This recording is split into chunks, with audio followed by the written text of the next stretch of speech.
The Arctic is a really unusual place. The ocean is basically, from a wave perspective, the ocean, there is no ocean in the wintertime. It's all covered.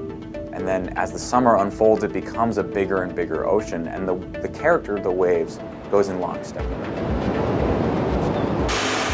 In the summer of 2014, scientists returned to the Beaufort Sea, north of Prudhoe Bay, Alaska.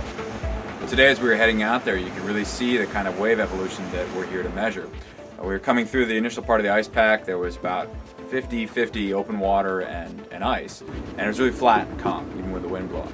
But as we started to get to the edge of the ice, as we're getting closer and closer to the open water, at first we felt just a gentle ground swell, a real long, low-frequency swell motion. And then as we got closer and closer to the edge and got to the open water, then we got the short waves too, the wind chop. And that's a big part of what we're here to study, is understand how the waves interact with the ice, how the ice filters the waves, and then how the waves feed back to break up the ice. The mission of the MIZ, the Marginal Ice Zone project, gathered data tracking the shrinking ice pack and the waves in the expanding open water in the Arctic. We think that the wave motion under the ice has something to do with how the ice breaks up. That's where we want to understand how the ice affects the waves, how the ice damps the waves, mutes the waves, and blocks their propagation, and also how the waves affect the ice. How far into the ice do the waves penetrate, and how they flex and fracture and break up the ice. In early 2014, MIZ scientists implanted a wide variety of sensors on the ice and in the water. The July deployment launched a new array of mobile autonomous sensors. It took a while to get all of this equipment deployed. We deployed 4 sea gliders. Sea gliders designed to go under the ice using a new acoustic beacon guidance system. Traditionally, those sea gliders, they use GPS. Under the ice, you can't do that. The GPS signal doesn't penetrate the ice. And so to do that, they've worked with the Woods Hole Oceanographic Institution to develop a system that uses acoustic beacons. And the beacons know where they are because they have a probe piercing the surface, and they talk to the sea gliders beneath the surface, and then the sea gliders can triangulate based on that. So that's a really dramatic advance in this autonomous observational technique, is to be able to get those under the ice. We deployed 3 swift buoys. We were able to put a swift buoy out in open water to measure the incident wave field, the waves that haven't been affected by the ice, and then to place swifts further and further into the ice as the concentration increases, and see how the waves attenuate as they go into the ice. Out easy on the frame.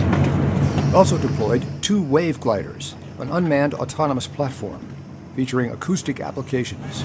Okay, right in the water, please. Do you have a tagline? Wave gliders are owned by the Woods Hole Oceanographic Institute, and so we had them come and join us for the cruise. Sweet, lights line up. There she goes even. Well done, guys, that was much better. APL and Woods Hole are 2 of more than a dozen international organizations taking part in the Marginal Ice Zone project.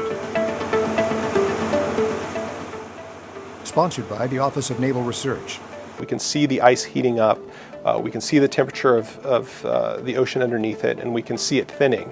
We'll be there virtually to see all this happen and get a more comprehensive picture of what's going on.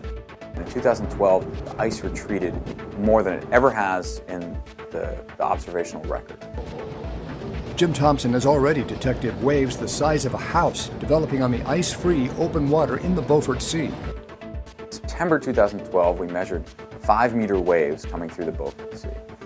That's a very, very large wave for that region. In the previous summers, recent summers, when the ice has retreated, the waves have been maybe 1 or 2 meters.